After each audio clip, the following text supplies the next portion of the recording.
Olá, minha gente, tudo bem com vocês? É professor Júlio César. Estamos aqui iniciando a nossa live, onde nós vamos trabalhar com noções do direito previdenciário. Direito previdenciário. Nós vamos fazer um grande revisaço. Nós vamos trabalhar com questões, nos moldes da Fundação Getúlio Vargas, porque, na verdade, a Fundação Getúlio Vargas não tem muita experiência em relação a concurso do INSS. Então, nós temos poucas questões da FGV que tratem de direito previdenciário. Por isso, nós adaptamos algumas questões, de outras organizadoras, mas nos mesmos moldes da Fundação Getúlio Vargas, com múltipla escolha. E, através desse revisaço, nós vamos trabalhar com todo o conteúdo programático. Então, nós vamos trabalhar com questões. Então, para vocês que estão chegando aqui, sejam bem-vindos. Tentarei ser o mais objetivo possível, E aí, com certeza, nós teremos uma live bem aproveitada, Bem vantajosa para todos. Então, vamos iniciar o nosso revisaço. Vamos aqui trabalhar com essa tela aqui, que eu acho que fica melhor. Tranquilo, pessoal? Estamos juntos, estamos aqui iniciando, com bem tranquilidade, e vamos lá. O concurso está muito próximo aí, concurso CNU, e com certeza, em relação a direito previdenciário, que eu tenho um compromisso com essa disciplina, vocês farão uma excelente prova, E também em relação às outras disciplinas. Então, vamos lá. Então, nós temos aqui 23 questões. E sempre em cada questão, eu tento agregar mais algumas informações. Então, a nossa primeira questão, deixa eu ver aqui se a caneta está ok, tá? Nós vamos falar sobre as normas constitucionais. Então, é muito importante a leitura da Constituição, na parte que trata de Seguridade Social, Previdência Social, a partir do artigo 201. E quem fez o nosso curso, vai fazer o nosso curso teórico, Nós temos também disponível uma apostila, que vai facilitar muito o estudo de vocês. A nossa aula teórica mesclada com também questões. Depois eu faço a divulgaçãozinha um pouco maior do nosso curso. Então vamos lá. Acerca das normas constitucionais que versam sobre Previdência Social. Porque nós sabemos que a Previdência Social é um dos segmentos da Seguridade Social, E nós já sabemos, mas é sempre bom lembrar que a Seguridade Social abrange saúde, previdência e assistência social, onde nós vamos focar em previdência. Julguem os itens a seguir e, posteriormente, marque a sequência correta, verdadeiro ou falso. Então, nós vamos marcar verdadeiro ou falso. Tranquilo? Então, vamos lá. Item 1. A Previdência Social será organizada sob forma de regime especial? Aí aqui nós já vamos eliminar esse item aqui, porque nós sabemos que a Previdência Social não é organizada sob a forma de um regime especial, e sim de um regime geral de previdência social, o RGPS, que abrange principalmente qual trabalhador? O trabalhador do setor privado. E esse regime é de caráter contributivo, né?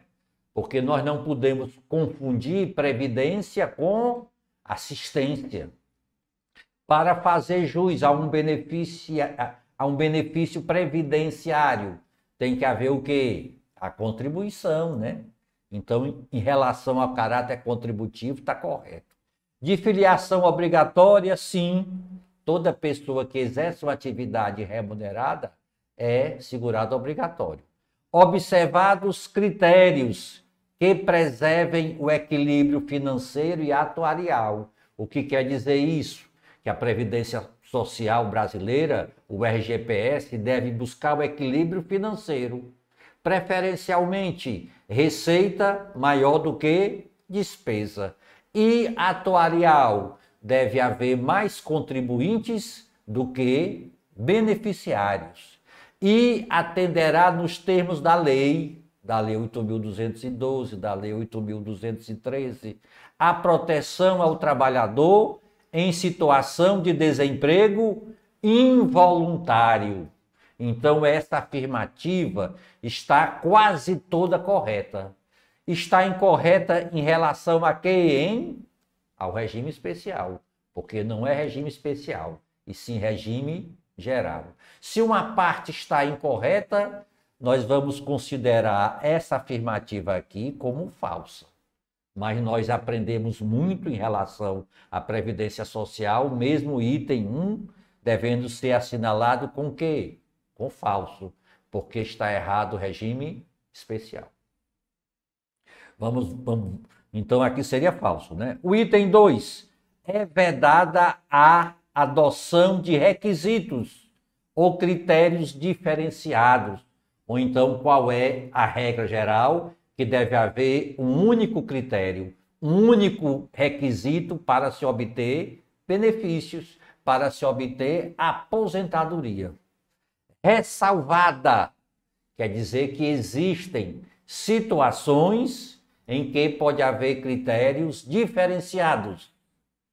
Aí nós temos, né, para a aposentadoria do professor e do segurado especial, hein?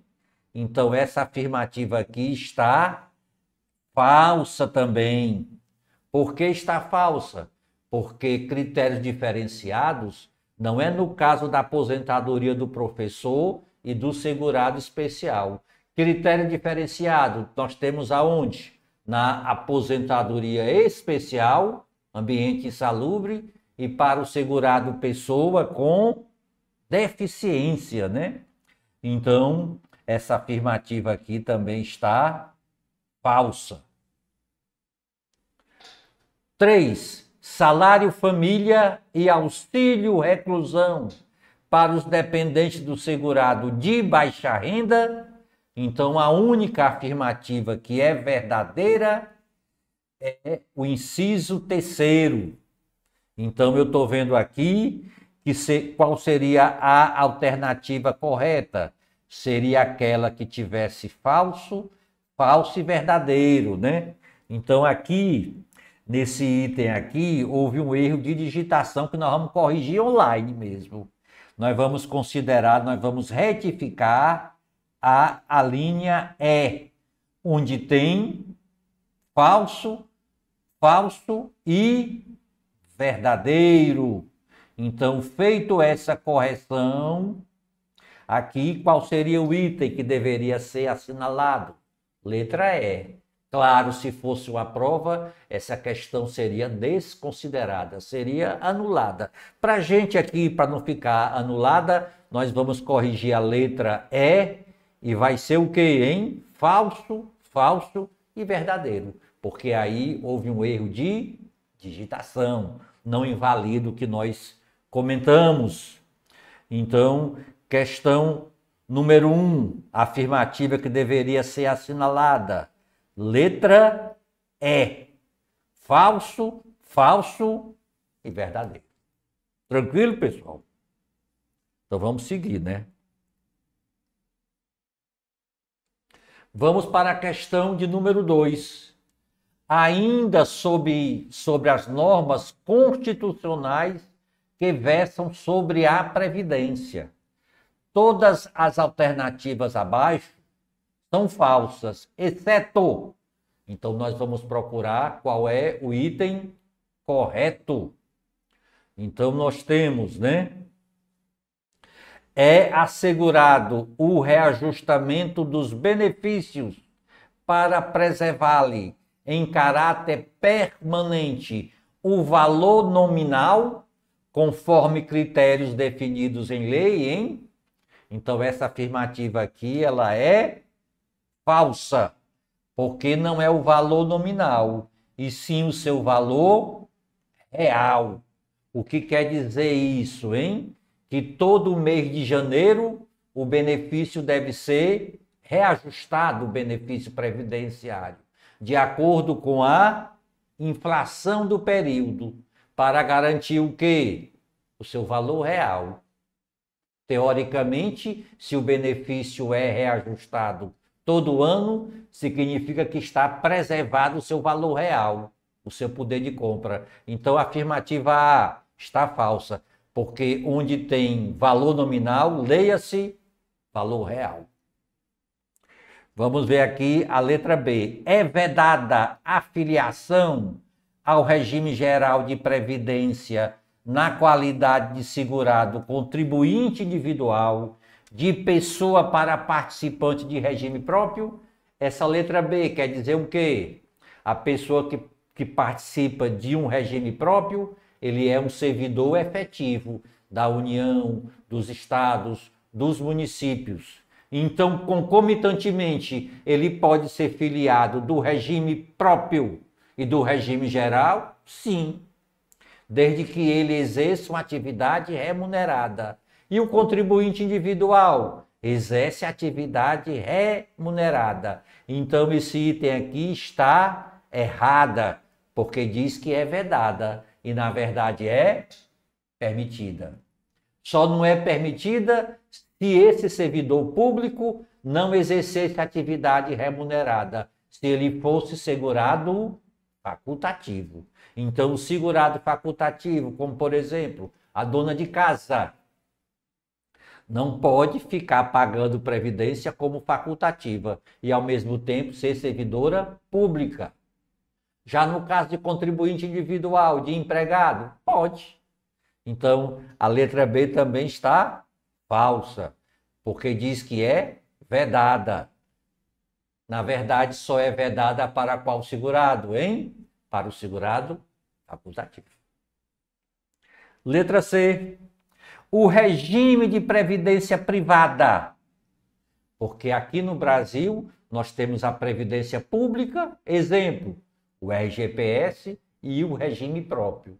E a pessoa também pode participar, pode contribuir para a previdência privada, de caráter complementar e organizada de forma autônoma em relação ao RGPS. Sim, previdência privada não tem nada a ver com RGPS, é autônoma. Será obrigatória a previdência privada complementar, hein? Qual é a nossa resposta? Não. A previdência complementar, a pessoa não é obrigada a fazer. Ela será o quê, hein? Facultativa. Então, consequentemente, a letra C está o quê? Também está falsa. Letra D. É assegurada a aposentadoria no regime geral. 65 anos de idade para o homem? Sim. Continuou do mesmo jeito para o homem. E 62 anos de idade, se mulher? Sim. A mulher, antes da reforma da Previdência Social, que foi em novembro de 2019, ela se aposentava aos 60 anos de idade. E a partir da emenda passou a ser quantos anos? 62 anos. Observado também o tempo mínimo, né? porque para se aposentar tem que ter tempo e idade. Então essa afirmativa é o quê? Verdadeira. Então a questão de número 2, qual é a afirmativa que deveria ser assinalada? Da letra D. A letra E está errada por quê, hein? A contribuição do patrocinador. O patrocinador é previdência complementar, né? Poderá exceder a contribuição do segurado? Exemplo, nós temos a previdência complementar dos empregados do Banco do Brasil, da Previ. Então, o Banco do Brasil é o patrocinador. E tem também a contribuição de quem? Do segurado, do empregado do Banco do Brasil. A contribuição do patrocinador poderá exceder a contribuição do segurado? Também está falsa, porque a legislação diz que não poderá exceder. Então é igual a contribuição do patrocinador e do segurado. Não poderá exceder. E aqui diz que poderá. Então, também está errado a letra E. Moral da história, questão de número 2, letra D. Eu vou avançar um pouquinho para a gente poder trabalhar com todas as questões, viu? Quem está se incorporando aqui à nossa live, né? Seja bem-vindo, né? 3. Indique qual opção está correta em relação aos objetivos, aos princípios da Previdência Social. Irredutibilidade do valor dos serviços? Não. Valor, quando a gente falar em valor, nós estamos se referindo a quê? A pecúnia, a dinheiro. Benefícios. Então, consequentemente, a letra A está errada. Está errada. Valor da renda mensal dos benefícios, substitutos do salário de contribuição ou do rendimento do trabalho inferior ao salário mínimo, hein? Que foi que nós já vimos, que nós aprendemos, que nós sabemos. Se o benefício substitui a remuneração, pode ser inferior? Não, não pode ser inferior. Então, por exemplo, o segurado se aposenta. Aquele valor da aposentadoria vai substituir a renda dele. Então, o valor da aposentadoria pode ser inferior ao salário mínimo? Não pode. Então, a letra B também está errada, porque diz que pode ser inferior. Uniformidade e distributividade dos benefícios e serviços às populações urbanas e rurais, hein? Não. Uniformidade e equivalência. O que quer dizer isso? O mesmo benefício criado, por exemplo, para o trabalhador urbano, tem que ser criado também para o trabalhador rural. O tratamento é uniforme. E equivalente, quer dizer isso? Se refere ao valor do benefício. Obviamente, se o trabalhador urbano contribui com um salário maior, o benefício dele será maior. Então, consequentemente, a letra C também está errada. Nós temos o princípio da solidariedade da Previdência Social? Sim. É o princípio mais importante da Previdência. Quando você contribui para a Previdência, você está contribuindo só para você? Não. Você está contribuindo para todas as pessoas que estão no regime previdenciário. A sua contribuição ela é solidária. Então, a solidariedade é o princípio mais importante da Previdência. Exemplo de solidariedade: o segurado aposentado que continua trabalhando, ele é obrigado a contribuir, mas ele não fará jus a outro benefício. A contribuição dele é um exemplo de contribuição solidária. Lembrando que a geração que está em atividade é que garante o pagamento da geração que se encontra aposentada. Então, a solidariedade é o princípio mais importante da Previdência Social. Consequentemente, né? A letra D está certa. A letra E está errada porque seletividade não existe com relação aos benefícios de populações urbanas e rurais. Seletividade quer dizer que pode ser criada uma seleção, um critério para fins de obtenção de benefício. Então, questão número 3 deve ser assinalada a letra D. Tudo bem? Vamos seguir, né? Nós temos 20 e poucas questões, eu quero ver essas questões todinhas com vocês. Vamos lá. De acordo com a Lei 8.212, a Lei 8.212 é que trata do custeio. A Lei 8.213, que é o nosso foco, que trata dos benefícios. Nós vamos ver quem é enquadrado na condição de qual segurado, hein? Contribuinte individual, né? Eu quase respondi a questão agora, né? Mas vamos ver aqui, né? Será considerado contribuinte individual o exercente de mandato eletivo, o deputado federal, o deputado estadual, o vereador, o prefeito, desde que não vinculado a regime próprio de previdência? Não, ele não será considerado contribuinte individual. A pessoa que exerce o mandato para fins de RGPS, ele é considerado o quê, hein? Empregado.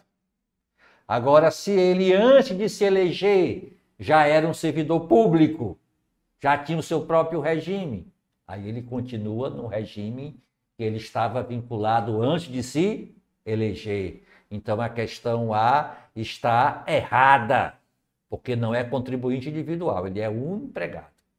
O servidor da União, do Estado, exclusivamente ocupante de cargo de comissão declarado em lei de livre nomeação e exoneração, hein?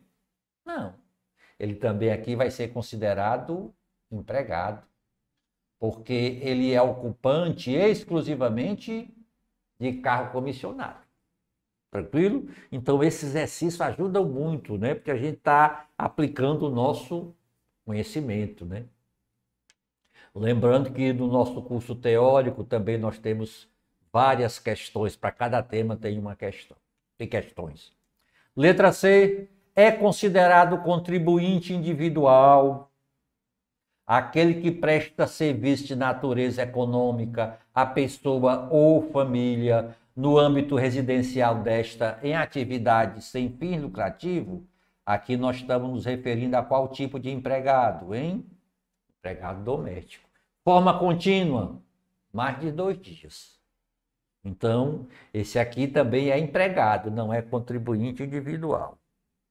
O brasileiro ou o estrangeiro que é domiciliado aqui e contratado aqui no Brasil para trabalhar, por exemplo, numa filial do Banco do Brasil, lá em Nova York, ele é segurado de onde, hein? Ele é considerado segurado o quê? Ele é considerado segurado empregado. Só restou a letra E, né? Que deve ser a correta. Quem presta serviço de natureza urbana em caráter eventual, de vez em quando, a uma ou mais empresas sem relação de emprego, esse aqui sim é o trabalhador autônomo. Exemplo, a empresa precisa de um contador para fazer um trabalho eventual. Ele não é empregado da empresa, porque o trabalho dele é eventual, ele trabalha por conta própria. Ele é um contribuinte individual. Então, um profissional liberal é o exemplo mais típico de um contribuinte individual. Então, consequentemente, deveria ser assinalada a letra E. Vamos lá.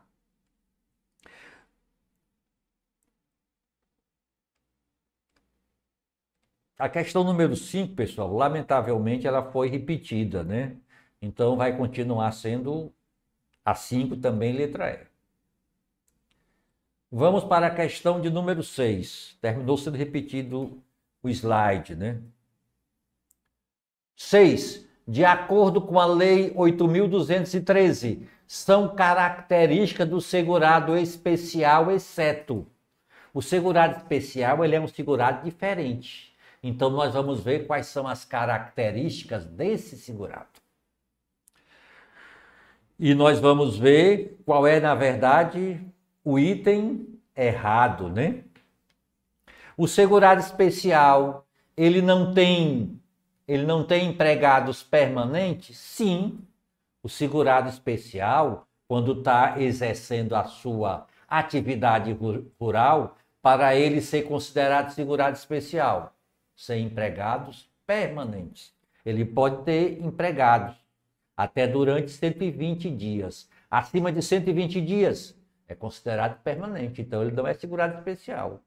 Então, sem empregados permanentes, aí está correto. Está certo, né?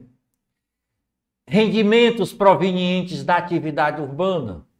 O segurado especial, ele é um trabalhador rural, mesmo tendo rendimentos provenientes de uma atividade urbana? Não.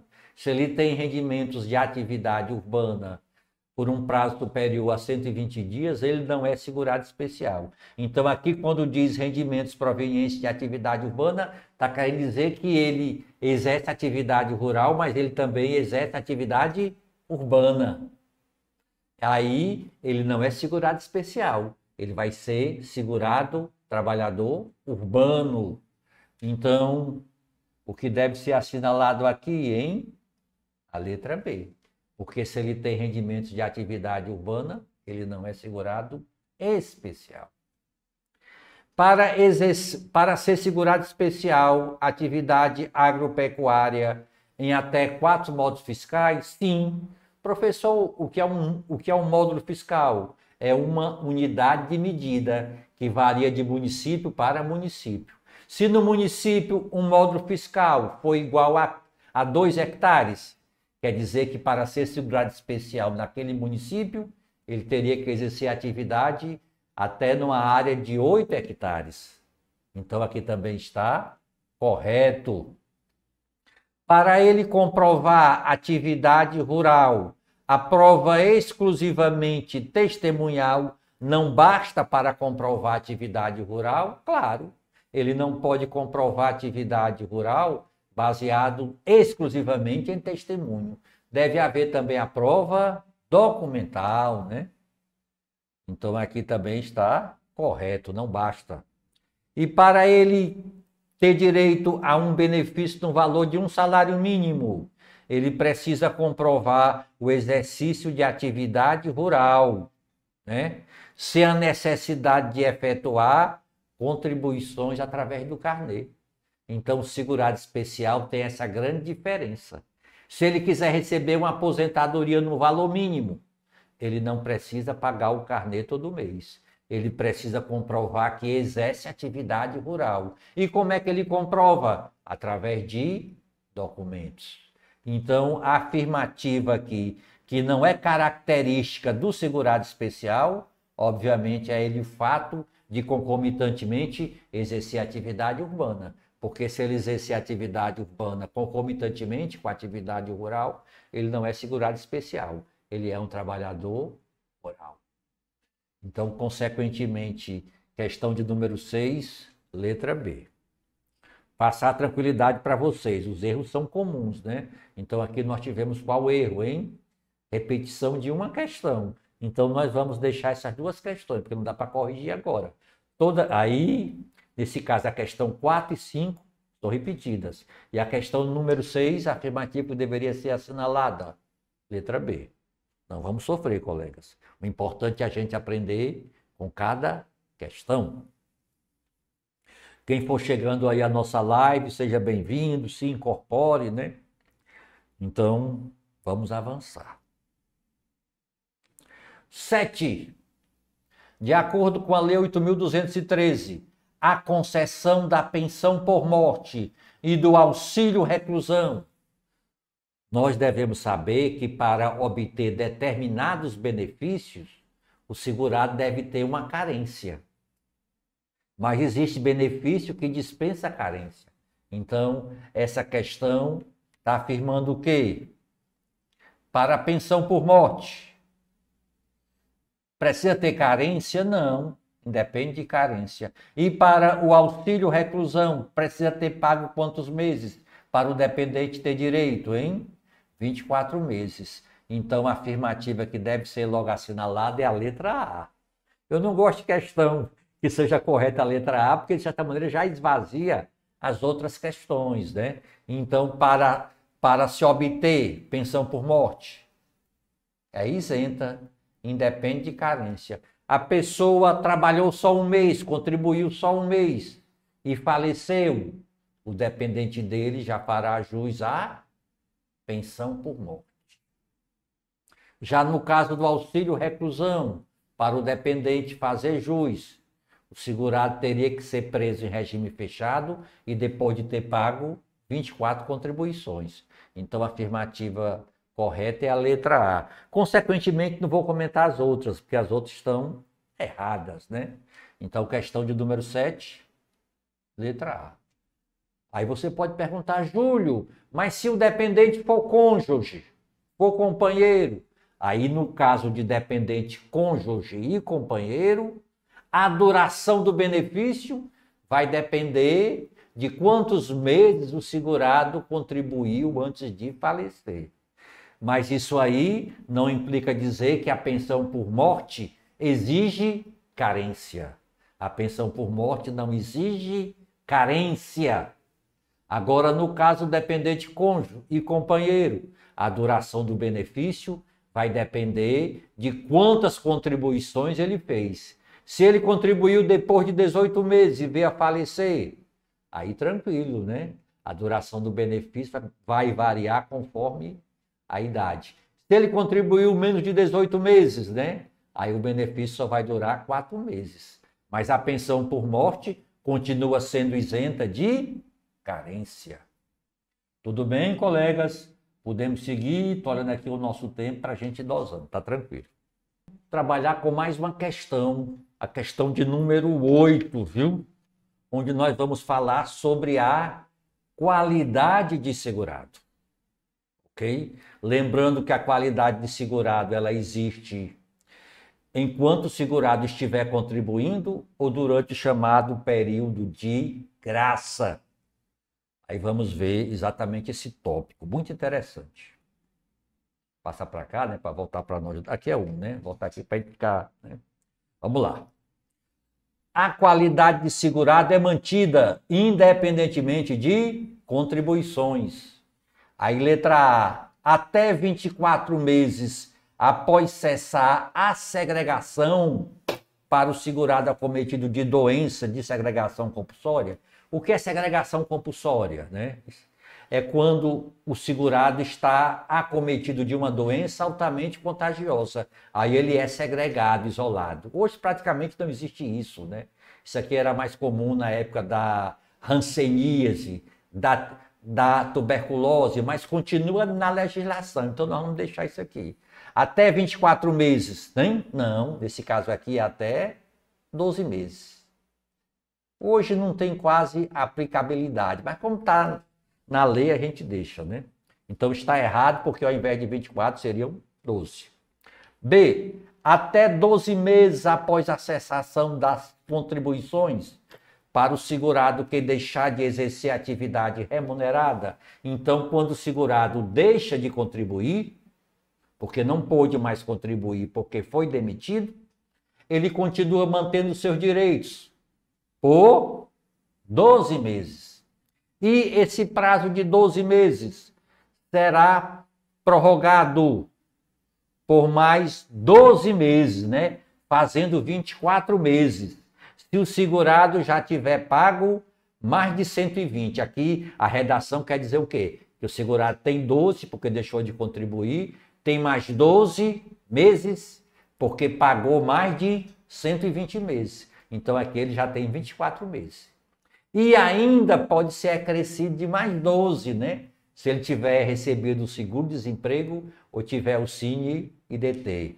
Então ele tem inicialmente 12, ele tem mais 12 se tiver pago mais de 120 meses, né? Aqui totalizando 24. E ele pode até ter mais 12 se ele tiver recebido o seguro-desemprego ou tiver feito a inscrição como desempregado. Então, qual é o prazo máximo que um segurado pode ficar sem contribuir e mantendo qualidade, hein? Até 36. Então, essa afirmativa aqui nós vamos considerar correta. 12 mais 12, 24. Mais 12, 36. Então, é exatamente isso aqui, né? Então, a afirmativa que está certa é a letra B. até 6 meses após o livramento para o segurado detido, retido ou recluso, aqui não são 6 meses não, aqui são 12, né? Então o segurado que foi preso, ele estando preso, mesmo não contribuindo, né? Ele vai manter a qualidade por 12 meses, a partir da data que ele foi solto, né? Aí ele vai manter a qualidade não por 6, sim 12 meses. O segurado foi preso, foi solto agora. Nós estamos em setembro, né? Ele vai manter a qualidade até por mais 12 meses, até setembro de 2026. Então aqui está errado, porque ao invés de 6, seriam 12. O segurado que prestou serviço militar obrigatório, ele mantém a qualidade por 6 meses? Não, ele mantém por 3 meses. E o segurado facultativo, quando ele deixa de contribuir, aí o caso é diferente. O segurado facultativo, o estudante, a dona de casa que deixa de pagar o carnê, não vai manter qualidade por até 3 meses, e sim por 6 meses. Consequentemente, a questão número 8, hein? Letra B. Tranquilo? Quem está chegando agora, a nossa live, seja bem-vindo. Vamos avançar com as nossas questões. Questão de número 9, hein? Temos uma situação aqui do senhor Luiz Silva e Silva. Olha que bonito. Ele é aposentado pelo RGPS. Ele é aposentado por idade. Ele é aposentado por tempo. Pode voltar a trabalhar? Pode continuar trabalhando? Pode. Só não pode se ele fosse aposentado por incapacidade permanente e invalidez. Então, ele é aposentado e continua ou voltou a trabalhar. Afirmativa A, ele não é segurado obrigatório em relação à atividade pós-aposentadoria, porém ficará sujeito às contribuições para fim de custeio da Previdência. Essa afirmativa está errada, porque diz que não é segurado obrigatório. Ele é segurado obrigatório, porque ele está exercendo uma atividade remunerada. Ele é segurado obrigatório, mas não ficará sujeito às contribuições, está errado, porque ele ficará sujeito, ele é obrigado a contribuir, mesmo estando aposentado. Por quê, hein? Porque ele voltou, ele continuou trabalhando. Ele é segurado facultativo, aqui já está errado, porque segurado facultativo não pode exercer atividade remunerada, porque aí deixa de ser facultativo. Como ele está trabalhando, ele está recebendo o seu salário, né? Então aqui está errado. Não é segurado obrigatório, já está errado aqui, né? Porque disse que ele não é segurado, e ele é segurado obrigatório, né? Não ficando sujeito, aqui ele não contribui, também está errado, né? Ele é segurado obrigatório em relação à atividade pós-aposentadoria, ficando sujeito às contribuições da Previdência. Isso aqui está correto. Ele é segurado obrigatório e ele vai contribuir não em relação à sua aposentadoria, mas em relação à sua remuneração decorrente da sua atividade. Então, questão de número 9, hein? Letra E. Tranquilo? Qualquer dúvida, vê a nossa aula teórica, vê a nossa apostila, vê os nossos exercícios. Está bem didático e bem objetivo. Podemos seguir? Vamos lá, né? Questão de número 10. Na prova não pode estar cansado não, porque às vezes você vê uma questão um pouco grande, se você estiver cansado, o raciocínio começa a falhar. Então, pode estar cansado, se alimentar, né? Tá alerta. Essa questão é bem interessante, viu? João fora casado com Maria, com quem teve 3 filhos. João Júnior, de 22 anos e inválido. Vamos logo aqui começar a dizer quem é dependente ou não. O João Júnior, ele seria dependente até os 21 anos, mas ele é inválido. Então, ele continua sendo dependente, hein? Sim, porque ele tem mais de 21 anos, mas ele é inválido. Marília, com 18 anos de idade, continua sendo dependente até os 21, né? Então, Marília é dependente? Sim. E Renato, com 16 anos, também é dependente o Renato. Dependente do João. Na data do óbito, ocorrida em dezembro de 2024, João se divorciara de Maria, que renunciou aos alimentos. Então, a Maria não é dependente do João, porque estão separados e ela não recebe pensão alimentícia. Então, a Maria não é dependente. Posteriormente ao divórcio, né, João veio a contrair novas núpcias com Norma, com quem manteve união estável até a data do seu óbito. Aqui, confundi um pouquinho, na verdade ele é casado. Se ele é casado, não precisa ter união estável. Agora, se ele estivesse divorciado, aí poderia ter uma relação estável, né? Então aqui tanto faz, né? A Norma é dependente? Sim, porque ela é casada, ou então ela tem uma união estável, casada ou união estável. É dependente. Norma possui uma filha, Míria. Essa filha de Míria é o que do João? Enteada, né? E recebe pensão alimentícia do seu pai. Então, consequentemente, Míria não é dependente. Então, quem são os dependentes do João, hein? São os seus 3 filhos e a Norma, com quem o João casou. O João tem uma união estável. Então, são esses 4, né? Então, vamos ver aqui quais seriam os 4, né? João Júnior, porque é inválido. Marília, porque tem 18 anos de idade. Renato, porque tem 16. E Norma, porque é casada ou tem uma união estável. Tanto faz. Então, consequentemente, a questão número 10, hein? Letra B de bola. Tá claro, pessoal? Eu logo fui descrevendo a pessoa e dizendo o seu vínculo. Então, são dependentes. João Júnior, porque é inválido. Marília e Renato, porque tem menos de 21 anos. E Norma, porque é casada ou então é companheira. Tanto faz nesse caso. Tranquilo? Questão número 10, letra B de bola. Vamos avançar. Questão de número 11, hein? Aí nós temos aí, né? Vamos ver a questão de número 11.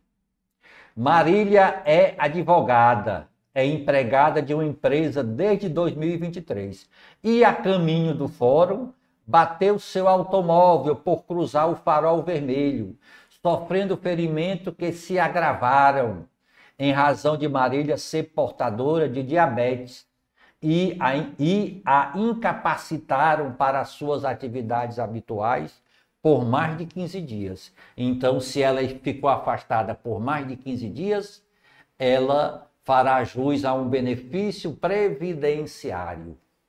Que benefício será esse, hein? Será um auxílio.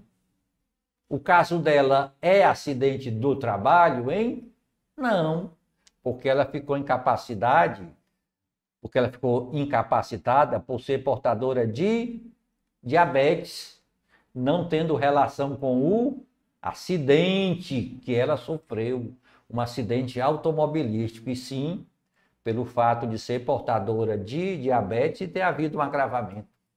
Então, nesse caso, não terá direito a receber benefício acidentário em razão de o acidente não ter ocorrido no local de trabalho.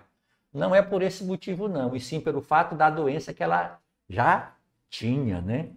Então, nesse caso, vamos logo marcar aqui, né? Nós temos aqui, não terá direito ao benefício acidentário. Então, a letra A está correta, porque diz que não terá direito ao benefício acidentário, mas está errado, porque tem dito não ter ocorrido no local de trabalho. Consequentemente, qual vai ser a afirmativa correta? A letra C. Não terá direito a benefício acidentário em razão de a incapacidade ocorrer de quem? Da diabetes. Ela terá direito a um auxílio, só que esse auxílio não será acidentário. Esse auxílio por incapacidade não será acidentário, porque não foi decorrente de um acidente do trabalho. Então, a letra C.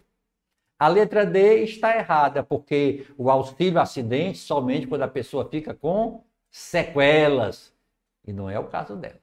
Então, questão de número 11, letra C. Vamos avançar. Outra situação hipotética, hein? Silvia trabalhou na empresa X de janeiro de 2020 a janeiro de 2022 como digitadora, quando foi acometida de tendinite por 30 dias que a impedia de exercer suas atividades habituais. Ela teve direito a receber o quê, a Silvia, hein? O caso dela está associada ao trabalho. Tendinite, então, é considerada acidente do trabalho. Ela fará jus a qual benefício, hein? O auxílio por incapacidade temporária. Decorrente de quê, pessoal? Decorrente de um acidente do trabalho. Então, a questão número 12. Vamos, qual seria o item correto, hein? Letra C. Ela iria ter direito a um auxílio por incapacidade temporária. Decorrente de quê? De acidente do trabalho. Porque o caso dela foi uma tendinite.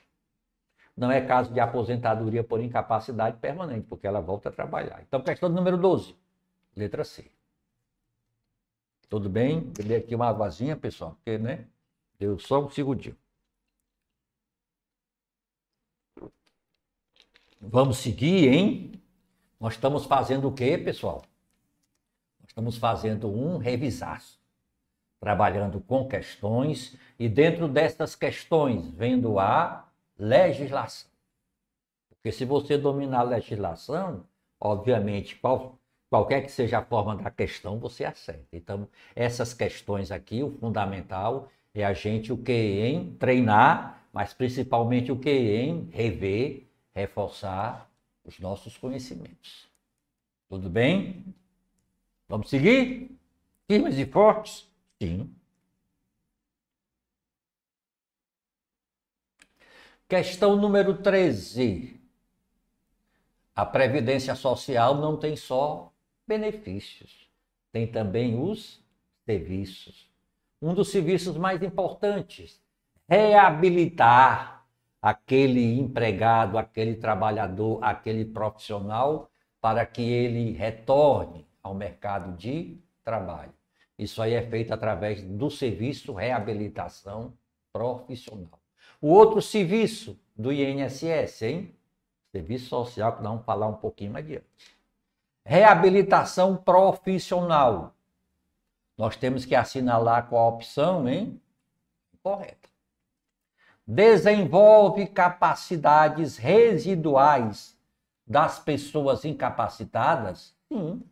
Aquela pessoa que está incapacitada temporariamente, ele ficou com sequelas, mas vai ser desenvolvidas capacidades para aquela pessoa, para que ela volte ao mercado de trabalho. Então aqui está certo.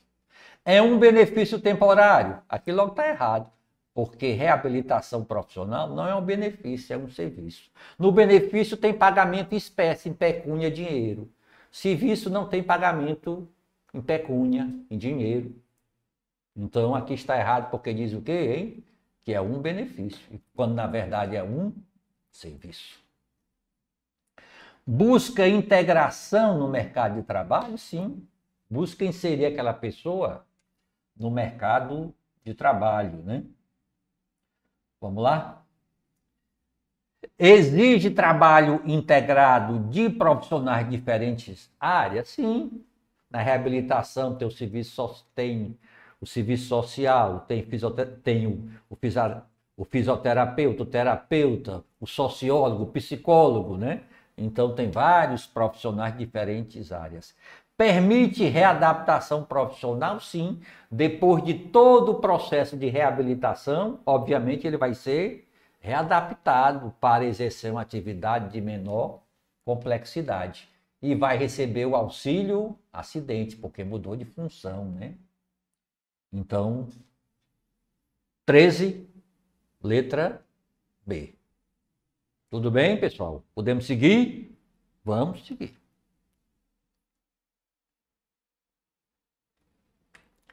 Questão de número 14.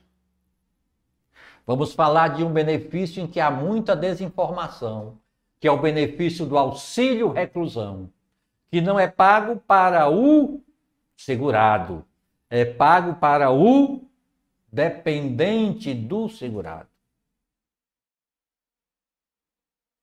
Aí nós temos aqui, será concedido aos dependentes do segurado que estiver preso preventivamente? O segurado preso preventivamente poderá ter direito ao benefício do auxílio reclusão, mas não são todos os segurados. Mas qual segurado, hein? O segurado de baixa renda. Esse valor varia todo ano. Hoje é 1.900 e poucos reais. Então não basta ser só segurado, tem que ser segurado de baixa renda, né? Então aqui nós vamos considerar errado porque não explicitou de baixa renda. Será concedido aos dependentes do segurado, já faltou o termo baixa renda, que estiver respondendo a processo criminal independentemente de recolhimento à prisão? Não. Para ter do benefício, o segurado tem que ser recolhido, preso, regime fechado. Será concedido aos dependentes do segurado de baixa renda, recolhido à prisão, que não tiver remuneração? Nós vamos considerar essa questão aqui como sendo a correta. Só que nós vamos agregar mais informações. Tem que ser segurado de baixa renda, recolhido à prisão, não pode estar preso e sendo remunerado, não pode. E tem que ser segurado de baixa renda. Então nós vamos considerar a afirmativa correta, letra C. Vamos agregar mais informações? Vamos sim. Tem que ser preso em qual regime? Fechado. Tem que ter contribuído quantos meses? 24 meses, né? Então vamos considerar letra C a correta, né? E vamos agregar as outras informações que eu falei.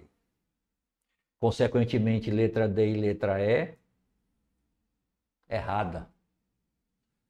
Se tivesse na prova qualquer questão e que há margem, dúvida, interpretação, aí a organizadora vai avaliar a possibilidade de se anular ou não aquela questão.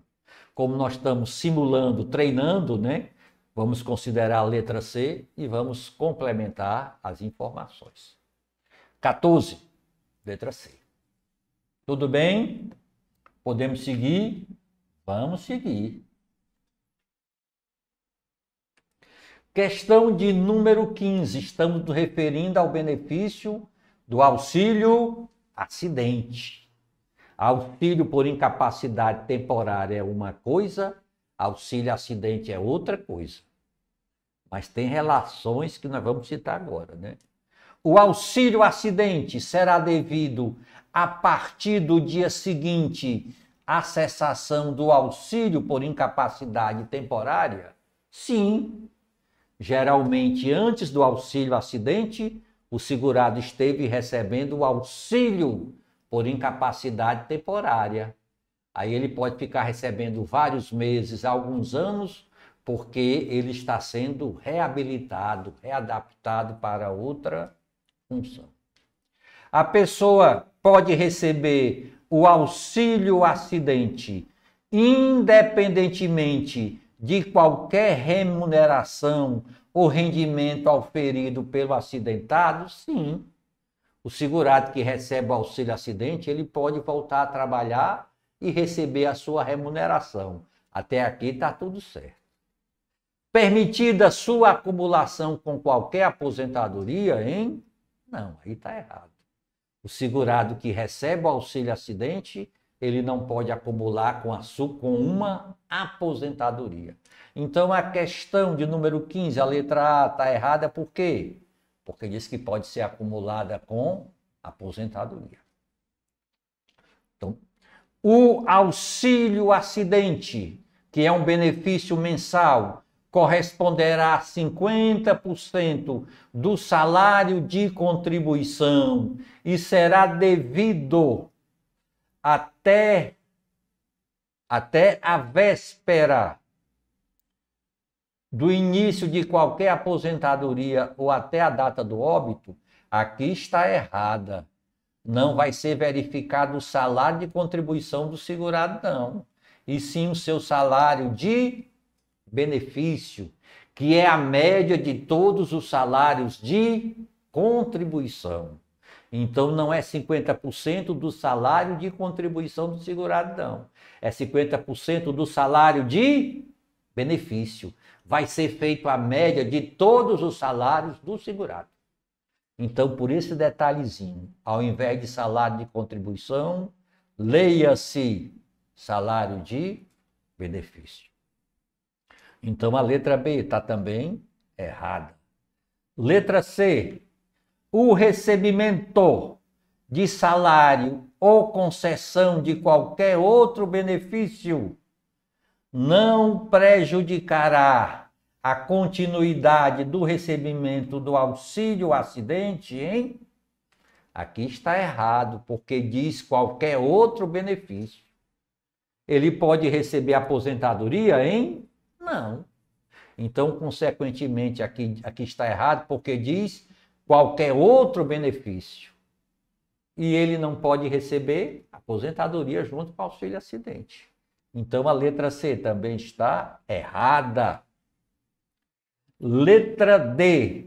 O auxílio acidente mantém a qualidade de segurado, hein? Não. Uma pessoa recebeu auxílio acidente, nunca mais contribuiu. Ele tem qualidade? Não tem, porque o auxílio acidente não mantém qualidade. Quem recebe o auxílio acidente e quer manter qualidade deve fazer o quê? Voltar a contribuir.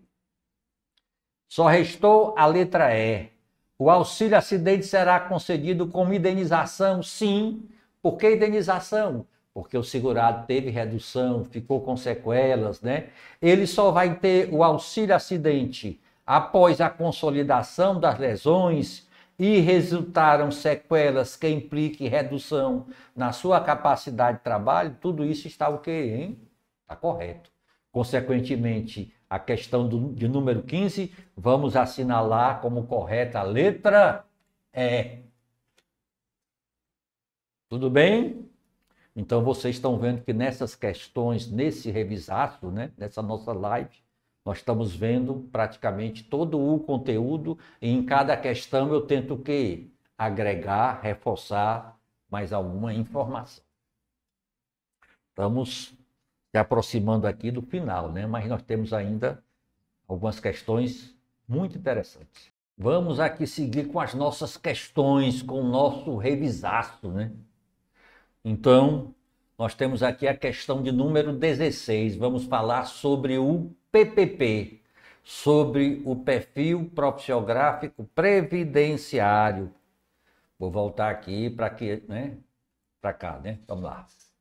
Em relação ao perfil profissiográfico previdenciário, ele é utilizado, ele é elaborado pela Previdência Social, hein? Aqui já está errado, porque quem elabora o PPP não é a Previdência. Quem elabora, quem emite o PPP é a empresa onde o trabalhador exerce sua atividade. Então aqui já está errado.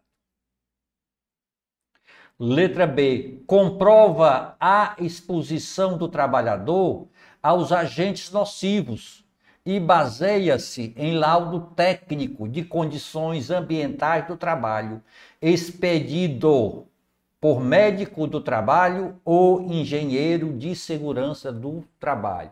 Sim, o PPP é que vai comprovar o exercício da atividade especial, da atividade insalubre.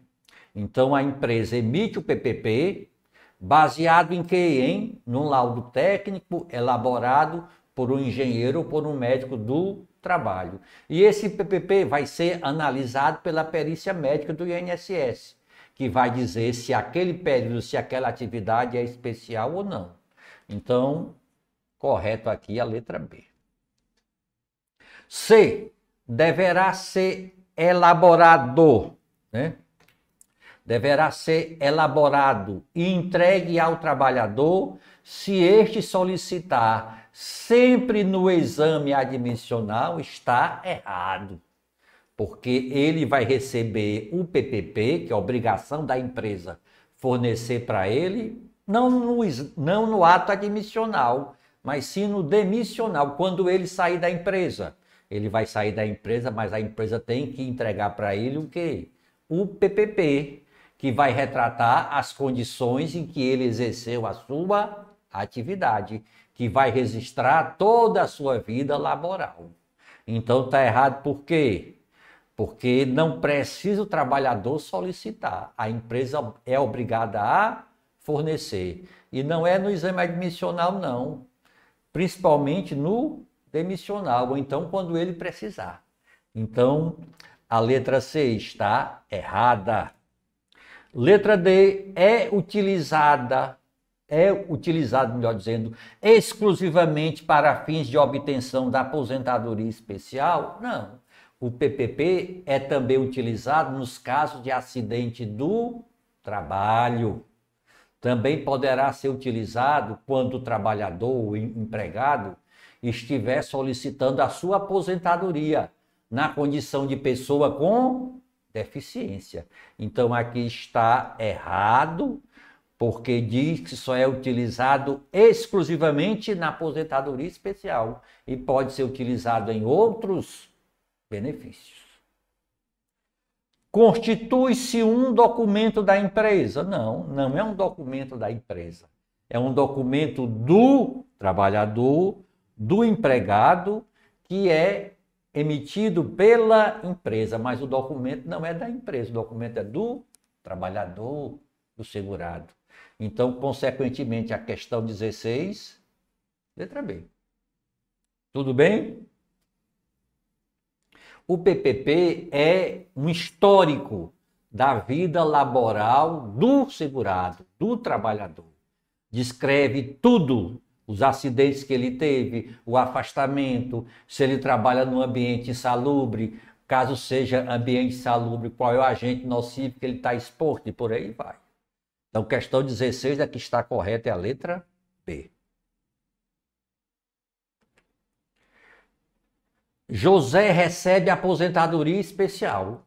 O José apresentou o PPP, que é um documento dele elaborado pela empresa, passou pela perícia médica e a perícia médica comprovou que ele faz jus a uma aposentadoria especial. E o que acontece com o José? Será que o José pode continuar trabalhando na atividade especial, hein? Será que ele pode voltar a trabalhar na atividade especial, estando aposentado especial? Aí a letra A diz, não poderá retornar ao mercado de trabalho. Ele poderá retornar ao mercado de trabalho, sim, desde que seja em outra atividade. Gozará de isenção da contribuição previdenciária se retornar ao mercado de trabalho. Está errado, porque se ele retornar ao mercado de trabalho, ele é obrigado a contribuir. Agora tem um detalhe, se ele retornar ou continuar exercendo a mesma atividade especial, ele terá sua aposentadoria o quê? Em suspensa. Então, a afirmativa que deverá ser assinalada é a letra C. Ele pode voltar a trabalhar em outra atividade. Se ele voltar na mesma atividade, o benefício dele vai ser o quê? Em suspenso. Então, questão de número 17, a letra D, a afirmativa correta é a letra C. Consequentemente, a letra D e E está errada, que eu não vou comentar para a gente, né, ganhar um tempinho que eu acho desnecessário. Questão de número 18, acerca de acidente do trabalho. Vamos assinalar a alternativa correta. Letra A, não se equipara a acidente do trabalho. o acidente sofrido pelo segurado no local e no horário de trabalho em consequência de imprudência, de negligência, de imperícia, de terceiro ou companheiro. Aqui está errado, porque aqui diz não. E, na verdade, sim, se equipara. Letra B. Equipara-se a acidente de trabalho o acidente sofrido pelo segurado no local e no horário de trabalho, em consequência de inundação, de incêndio e outros casos fortuitos. A letra B está correta. Vamos ver se o nosso estagiário digitou alguma coisa errada, né? Letra C. Não se equipara a acidente do trabalho o acidente sofrido pelo segurado fora do local e do horário, na prestação espontânea de qualquer serviço que evitou prejuízo à empresa ou então proporcionou proveito. O que é que vocês acham? Se equipara ou não se equipara? Se equipara. Então a C está errado. A doença proveniente de contaminação acidental do empregado no exercício de sua atividade não se equipara a acidente do trabalho, está errado, porque se equipara. E letra E também está errado, porque aqui diz que nos períodos destinados à refeição, descanso, o empregado não é considerado no exercício, ele é considerado. Consequentemente, questão 18, letra B de bola. Acidente do trabalho. 19.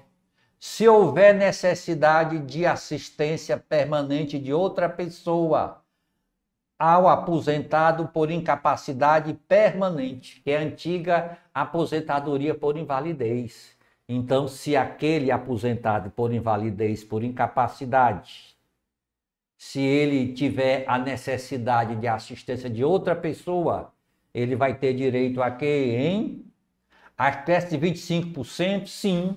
Se a perícia médica constatar que ele necessita, aí a sua aposentadoria será acrescida de 25%. Ainda que esta tenha atingido o limite máximo, hein?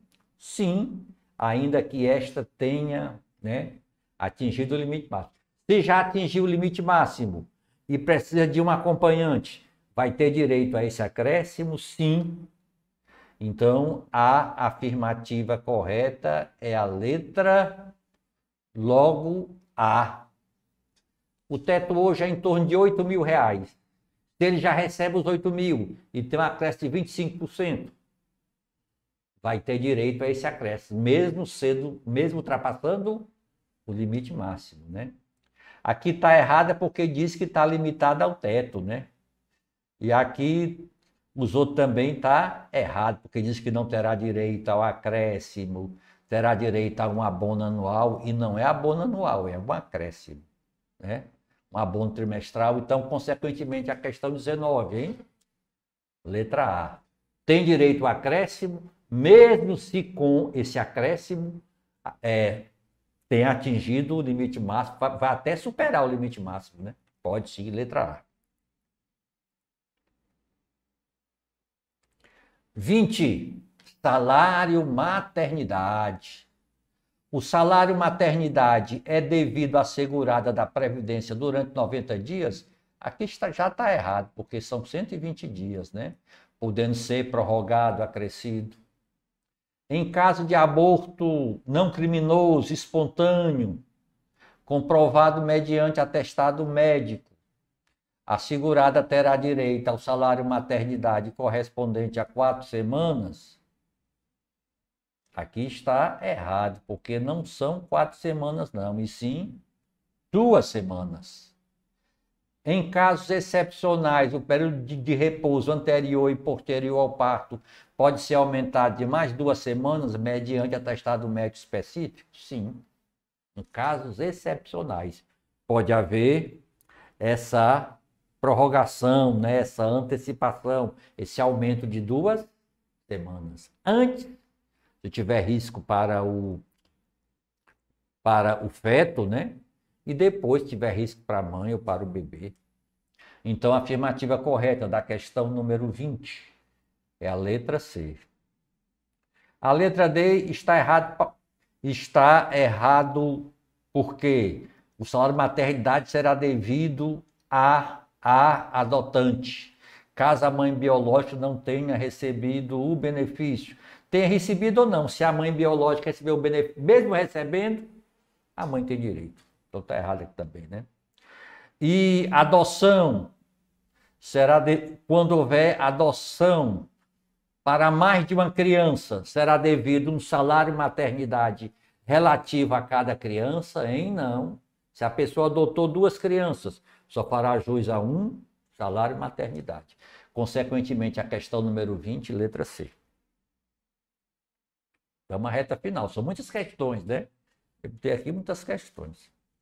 21, nós vamos assinalar a opção incorreta. Quando a pensão for precedida de aposentadoria, o segurado faleceu e quando ele faleceu, ele estava aposentado. O valor da pensão seguirá sendo o mesmo do benefício precedido pela aposentadoria? Sim. Se quando ele faleceu, ele recebia R$2.000 na aposentadoria, qual vai ser o valor da pensão? 2.000, né? Vai ser a base da pensão. E aí o valor vai variar conforme o número de dependentes. Se só tem um dependente, vai ser 60%. Se tem 2, 70%. E assim sucessivamente. Então aqui está correto. E ele quer a incorreta, né? Se o segurador falece sem estar aposentado, o valor da pensão será calculado igual ao valor da aposentadoria a que ele teria direito se estivesse aposentado por incapacidade permanente? Sim, se ele estava em atividade. É calculado como se ele estivesse aposentado. E o resultado daquele valor vai ser aplicado o quê? A regra de cota. O que é a regra de cota? Vai se verificar quantos dependentes ele tem. Porque se ele tiver só um, vai ser 50% mais 10%. E assim sucessivamente. Então aqui também está correta.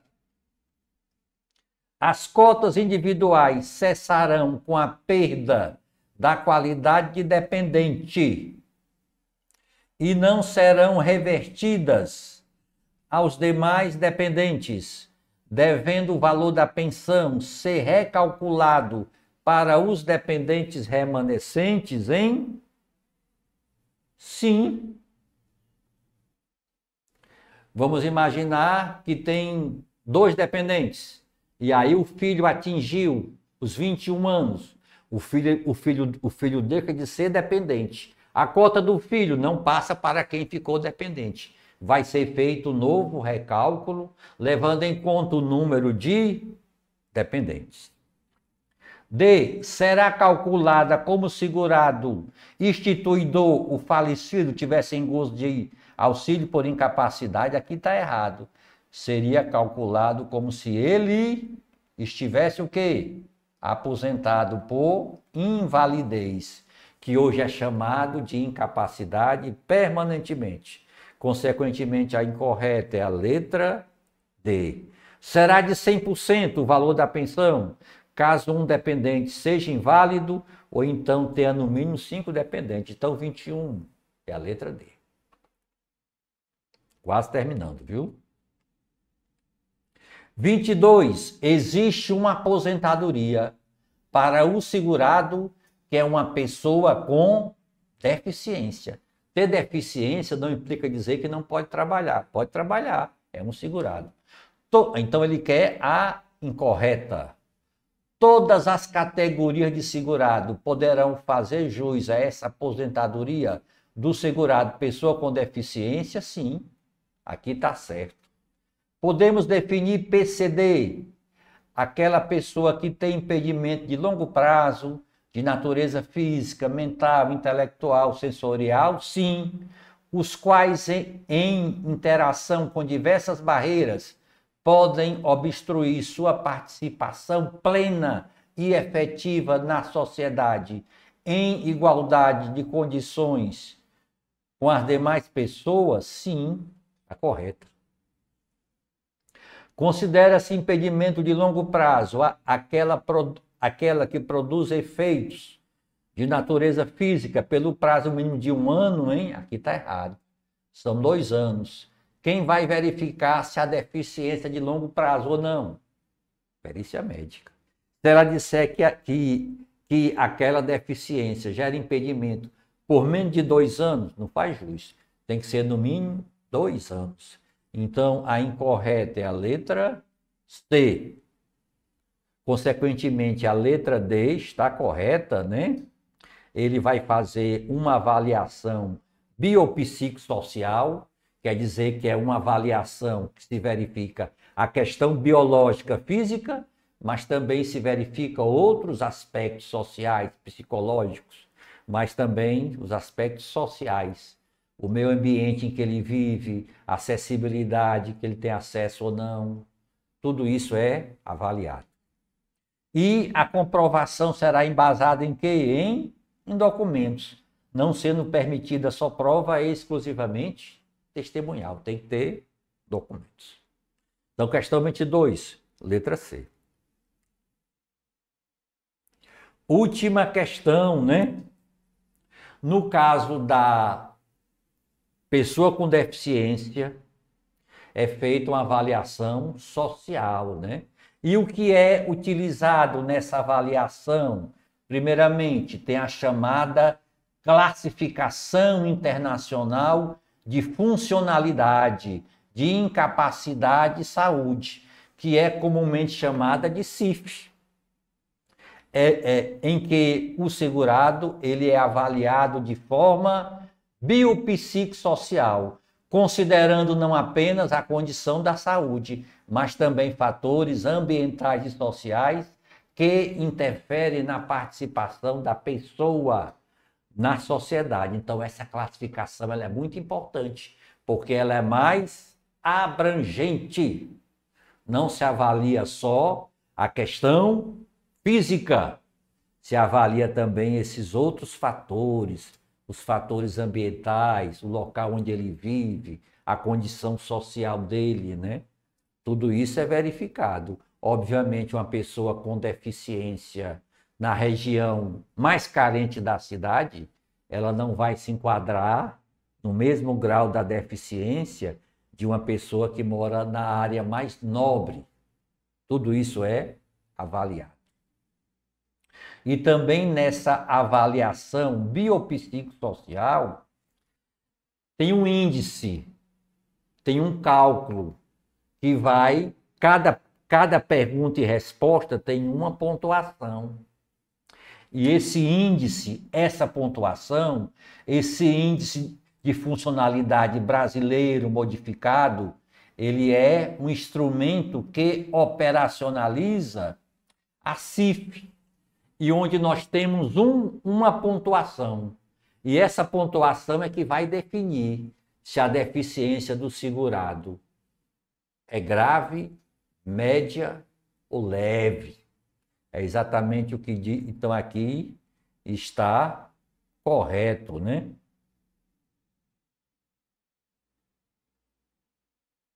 Então, aqui está correto. Ele quer a incorreta. Quando o segurado contribui alternadamente, o que quer dizer? Aquele segurado, ele tem período sem deficiência e período com deficiência. O que pode acontecer?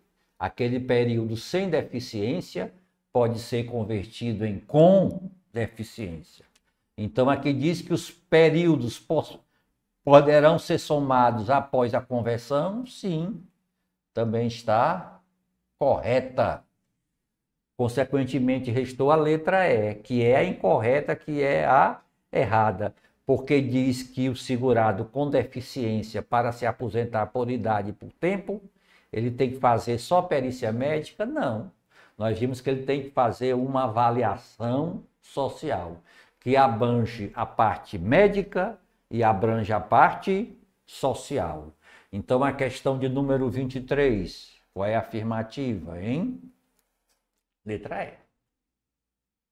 Nós temos um gabarito que eu fiz aqui, obviamente, antes da nossa aula, da nossa live, né?